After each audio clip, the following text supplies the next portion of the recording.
दोस्तों क्या हाल हैं, कैसे मिजाज हैं। उम्मीद है आप खैरियत से होंगे। दोस्तों, आप सब लोगों को बाबू सर टॉप से मसूद गोंदल का सलाम पहुँचे। आज 2 नवंबर 2019 है और इस वक्त हम बाबू सर टॉप पे हैं और इस वक्त सिर्फ हम ही लोग हैं और कोई बंदा नहीं है बाबू सर टॉप पे। ये आज हमारी पहली गाड़ी है जो चिल्लास साइड से बाबू सर पहुंची है।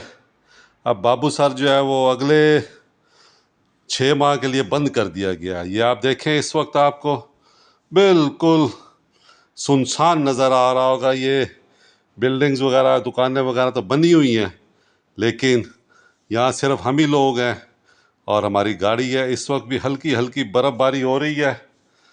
ये सामने आपको हमारी टोयोटा BJ40 डेवल्स लव नज़र आ रही है, उसके टायर देखें और ये सामने बाबू सर टॉप का बोर्ड देखें। आज सिर्फ ये हमारी गाड़ी है जो ये बाबू सर टॉप पे पहुंची है चिल्लास साइड से।